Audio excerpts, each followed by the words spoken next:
Namaskar viewers, hello and welcome to Sansad TV. I am Tina Jha. You're watching Perspective. India will soon launch the Ayush mark to recognize traditional medicine products, which will give the authenticity to quality Ayush products of the country. Prime Minister Narendra Modi said this on Wednesday after inaugurating the Global Ayush Investment and Innovation Summit 2022 at Gandhinagar in Gujarat. Also present at the event were the Prime Minister of Mauritius, Pravind Kumar Jugnauth, and WHO Director General Tedros Adhanom Ghebreyesus. In addition to the Ayush mark for Ayush products, the Prime Minister also announced several other initiatives, such as Ayush parks to encourage the promotion, research, and manufacturing of Ayush products across the country. Also, a new category named Ayush Aahar to facilitate the producers of herbal nutritional supplements. Further, for foreign nationals who want to come to India to take advantage of the Ayush therapy, a special Ayush visa category will be introduced very soon. And a day before, on Tuesday, the Prime Minister also laid the foundation stone of WHO Global Center for Traditional Medicine in Jamnagar, Gujarat. It will be the first and only global outpost center for traditional medicine across the world and will emerge as an international hub of global wellness. To know more about how this Center for Traditional Medicine is going to contribute towards global wellness, India's vision of One Earth, One Health, and the critical role of India's traditional medicine system in promoting better health outcomes as well as economic benefits for the world, it is my great pleasure to welcome on Sansad TV today Mr. Vikram Singh. He is Director, Ministry of Ayush, Government of India. Mr. Rajiv Vasudevan, Chairman, CII Ayush Forum and Founder and CEO, Ayurveda Hospitals. And Professor Tanuja Manoj Nesari, Director, Head and Professor, All India Institute of Ayurveda. Thank you to all my guests for joining me on Sansad TV for this edition of Perspective. Mr. Vasudevan, before we begin talking about the host of initiatives that the Prime Minister has announced yesterday and today as well in the field of Ayush, one particular figure that has, impressed me particularly. So I want to begin the program by understanding from you what has led to this exponential rise. And this figure was quoted by the Prime Minister as well. So from just $3 billion in 2014 to more than $18 billion now, the Ayush sector has grown by leaps and bounds. Help us and our viewers to understand, to begin with, what has contributed to this tremendous growth in the Ayush field. I think there are, thank you for having me on the show. When we look at the data and put it in perspective, as the data shows, it's 17% per year over the last 8 years or so.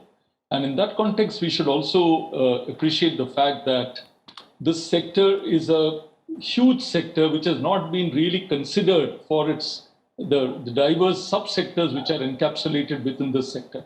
So when you look at products, and in fact, let me clarify, the Ayush sector here, the $18 billion is only the product sector and the products related businesses. When you look at services, which is still being enumerated, this will probably go up by another $3 to $4 billion. So the larger umbrella of sectors within the Ayush sector constitutes this huge number. And one of the driving points for this is the educated young Indian and the global citizen is looking for safer, gentler, natural options in healthcare for disease reversal and for well-being. So this is a massive global trend which is happening, and I think India and Ayush is well placed to leverage and capitalize on this opportunity. So that is the big picture, which is why today you have the world coming to India and the WHO coming to India to set up this global traditional medicine center here, because India is indeed the capital for traditional medicine. The oldest system. Professor Tanuja, let me take that point across and understand better from you. How has the pandemic led to this increased acceptance worldwide? We are seeing, and as Mr. Vasudevan pointed out, the WHO DG is here, the Prime Minister of Mauritius is here, and at the launch of the GCTM on Tuesday in Jamnagar, we saw there were a host of world leaders who also joined virtually with their messages, in fact, congratulating India. So how much has the pandemic contributed to this increasing acceptance of Ayurveda, of other schemes like Unani, but things like that? So particularly in the last 2 years, do you think the pandemic has played a key role? Yeah, actually, as my colleague mentioned, the increasing awareness and the inclination towards the traditional medicine like Ayush and Ayurveda has also played an important role. But yes, the COVID pandemic, it is like there is a blessing in disguise. So the COVID pandemic, each and every citizen, not only in India, but the global community could understand that my health is my responsibility. It is not even in 200 years in the last history, each and every pathy was on the same plan. And now also there is no sure shot medicine for the COVID. And the one who could really prevent and strengthen their immunity to Ayurveda lifestyle diet, supplement and immunity to strengthen medicines like Rasayana and simple herbal medicines, they could really prevent their prevent infection and also preventing the severity and also post-COVID complication. So during COVID pandemic, what we have observed, Ayush also observed in a study that more than 87% of the respondents, they said that they were using some or the other Ayush, Ayurveda, Unani, Siddha, homeopathy, and Sovaripa medicines and the natural remedies and across the globe also. All those Ayush medicines have supported as a supplement, as a complement, or as a mainstream medicine. And yes, in the COVID and in the post-COVID era, the inclination towards using the safe, simple, and evidence-based medicines have been increased. And more important, I would put on the record here for the audience that earlier it was practice-based evidence, and now it is evidence-based practices. So the Ministry of Ayush has put in a lot of efforts in creating evidence to our traditional wisdom, and that research and the evidence-based scientific atmosphere has really created a confidence. Absolutely, and that explains the growing inclination towards these formulations, as you know, Professor Tanuja has pointed out about Ayurveda, about Siddha, about Unani. So all of these formulations and the growing acceptance, inclination truly explains that. Mr. Singh, if I may come to you now and speak about the initiatives. So several initiatives announced by the Prime Minister, and some of them I've listed earlier during my introductory remark. But what, according to you, have been some of the important ones, and particularly if you could help us and our viewers understand the significance of Ayush Mark. How beneficial is it going to be? Yes. But before that, just one more point I would like to make, what Professor Leslie has also told. I would like to add that the administrative reform done by the Prime Minister, that by establishing a separate ministry, it was a department and then it was converted into a full-fledged ministry. And thereafter, recognition and on the insistence of the Prime Minister, International Day of Yoga was also, started being celebrated. These two initiatives, and the third one is what has been done, establishment of Global Center for Traditional Medicine. These are the great initiatives taken by the Prime Minister. They are going to help the Ayush sector to go leap and bound. As far as Ayush Mark is concerned, like standardization, there are a lot of work being done by the Ministry of Ayush. For example, development of medical value travel service standard with the help of Bureau of Indian Standard is being done at present. So similarly, certain Ayush Mark will help in setting up or what I say, that establishment of standard, that these are the best standards or the high standard medicines and products. Absolutely. Mr. Vasudevan, and this is something that the Prime Minister also spoke about, that there is need to ensure the testing and certification of traditional medicine at the WHO Global Center for Traditional Medicine, that's the GCTM, must conform to international standards. How challenging is it going to be? Of course, we know we've been doing well in the sector, but to conform to international standards, and different countries will be having different standards. So will it be a challenging thing to do? Well, it is not going to be simple, but there is a path, and I think the government's commitment to this particular point that you have stated is very, very evident. The setting up of a dedicated pharmacovigilance cell, a lab also in just outside Delhi, which will do this testing. The Ayush Mark very clearly is a step in that very precise direction. So the thing we have to understand is that Ayurveda medicines in particular and other medicines are polyherbal formulations. There are inherent challenges, as you said, but the presence of this global center for traditional medicine in Jamnagar will do two things. One, it will sensitize, because standards always have to be built around mutual recognition of what is an acceptable way to do things. Absolutely. So the very powerful understated benefit that is going to come to India is that when you have such a center coming up in India, they are closer to the action, they see what is happening. And it is important to state here that while we think there's a global center that has come to India, it is not only Indian systems of medicine. For the whole world, all traditional systems of medicine, India will now be able to take the lead.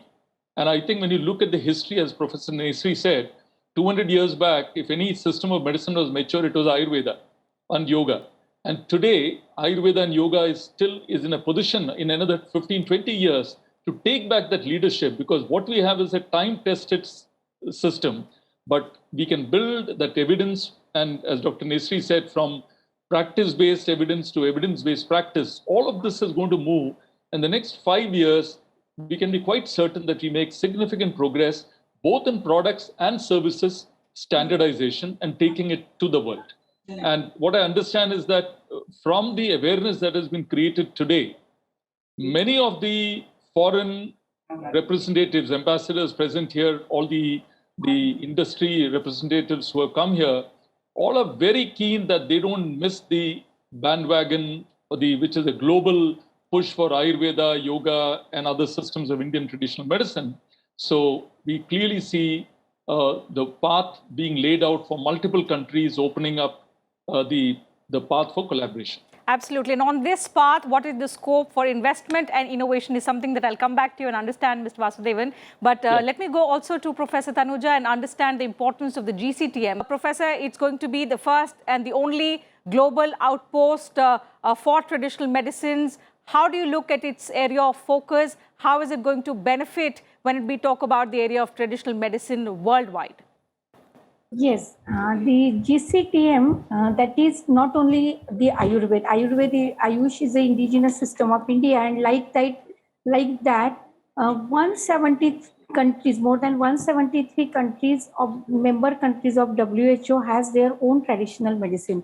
GCTM will bring all those medicines on one platform. So that's the great honor, and it's a proud moment that it is world's traditional medicine center is a global GCTM in Jamnagar, and it would study, analyze the important science behind the traditional medicine, and the main objective of this center would be creating evidence to traditional medicine, scientific innovation, documentation, meta-analysis, and the strain should be communicated, translated into the community, and largely this center will support to WHO strategy of the traditional medicine. So this center will be the supporting center of WHO, and all the data generated, the observation, training, capacity building will be generated that would support it to the main vision, mission, and the values of WHO. So we will be like India will be the leader for all the traditional medicine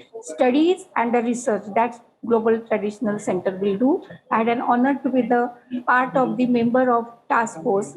And now, but I would like to reiterate about the Global Investment Summit and Modiji's announcement. You mentioned that today my Honorable Prime Minister mentioned that there is a lot of scope for the startups and the innovations and entrepreneurship in the Ayush system, and the future of the unicorn, like 100 unicorns would become next 5 years. The unicorn would be from the Ayush. That was the major announcement.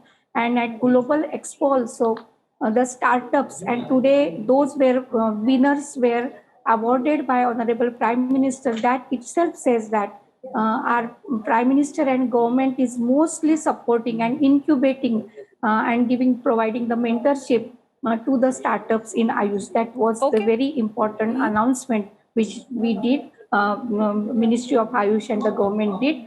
And the startup challenge was also organized, and the huge response from the youngsters was received. And at In this expo, we are overwhelmed to see that IITs, IIMs, engineers, and all walks of the lives, they have participated in developing Absolutely, very Ayush significant startups because and the Ayush Prime Minister, innovation. we know, has been putting a lot of thrust on innovation, and he spoke about how, the scope for investment and innovation in this particular sector is limitless. Mr. Vasudevan, coming back to you to understand what are the kind of opportunities that you see for entrepreneurs, for the startups in the Ayush sector to actually make it into a very, very robust sector? Yeah, thank you for that very important question. When you look at the scope of healthcare in India and globally, most of it is centric around emergency and acute care. Whereas if you look at the true healthcare needs of any country, not just a country like India, but globally, is the thing which precedes and succeeds this acute emergency care. So we're talking about primary healthcare, secondary healthcare for chronic diseases, non-communicable diseases, and rehabilitation. So 70% of the healthcare burden, even in a country like the US and India, is still the non-emergency care. And that is precisely where startups can come in to tackle both in products and services. So if you're taking products in the entire manufacturing cycle from raw material, from farm to factory, that entire area is very much capable of being automated, bringing in IoT, Internet of Devices. So bringing those type of technologies there, bringing it into the manufacturing area. Similarly, in services, looking at complete new age equipment, which can be used for standardized services delivery. Then the entire area of Ayush grid, which has been one of the seminal changes brought in by this government over the last 8 years, as Mr. Bikram Singh did remind, the big change happened in the last, from 2014. And the reason for that, if you take these steps like the Ayush grid, that's going to be a huge enabler for entrepreneurship. Why do I say that? If you take the UPI, Unified Payment Interface, it's created so many of these unicorns in just that fintech space.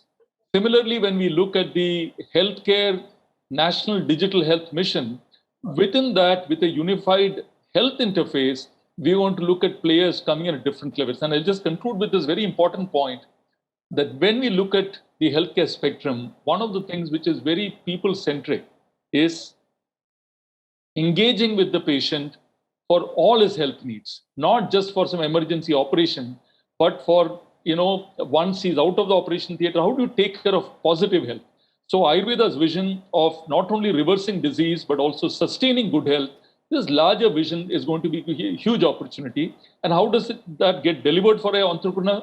Through diet products, dietetics, Ayurveda dietetics, through Ayurveda lifestyle products and services, through medicines, through nutraceuticals, through services which span the entire spectrum, right? And mental health, one of the biggest areas. So, which is why actually we understand the true nature of the potential of the Ayush sector.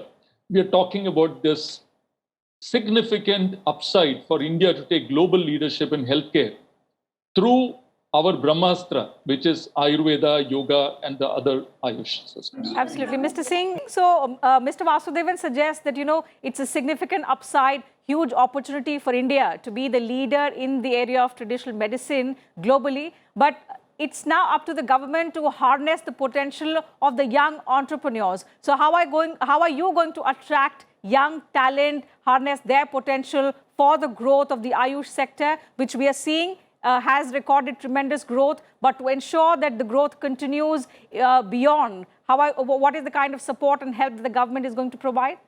Okay. Yes. In fact, the foremost importance on the government agenda is ease of doing business. You see, like if the future is for medical value travel or medical tourism, whatever you call it, now there is a separate champion sector of services scheme under the Ministry of Ayush. Also, we have launched a medical value travel scheme under the center sector scheme.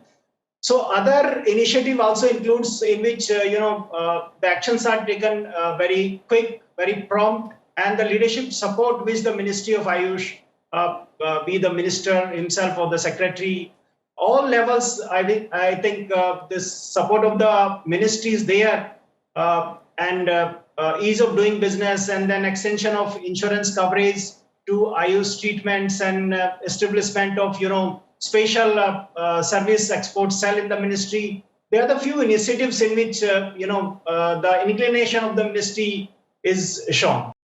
Professor Tanuja, so one final question from you on the future roadmap of the sector, and particularly taking on from, what the Prime Minister said, a very significant statement that he made, that India is a treasure trove of herbal plants. It is, in a way, our green gold. So how are we going to bring to use this asset, in fact, which is going to usher in the golden period, the Amrit Kal, the next 25 years of which the Prime Minister spoke about? Yes, that just I would touch upon the points which needs to be highlighted as a future roadmap is the medicinal plant board. As a CEO medicinal plant board, I must say that medicinal plant sector is the niche area, and there is a sky is the limit, and there is an ocean of opportunity for the India as 8,700 medicinal plant. So what Honorable Prime Minister mentioned, that those which are therapeutic and high demand, maybe we increase their production and boost up the economy. So boosting the economy of the farmers, cultivators, and also taking it to the next level to the exporters and bridging the gap between supply chain management and buyers and sellers. I think that's the way ahead. We have to look into the investment. And it was said that it's very, very important that the global investors should invest their money into these startups in medicinal plant sector, and growing the medicinal plant sector is also very, very important. And the another niche area is the skilling at every level, paramedicals, therapeutics, diet, lifestyle. And the future is in the Ayurveda Aahar, because the medicine is the big area, and the more important area is the food, nutrition, supplements, and therapeutic dietetics. I think we should not leave any corner to capture this opportunity for taking it to the global investment, and that's what is the future. So we have to lead to every corner, because Ayurveda is a science of healthy and happy life. So it is not only to the medicine, but other than that, all ministries, interministerial, interdepartmental collaboration with the agriculture, environment, forest, commerce, and IITs, engineers, all and basic science, all should do their research, and the investment in the research will take us to the future and the bright future, what the future roadmap it should be. Thank you. Absolutely. So ocean of opportunity there in the Ayush sector.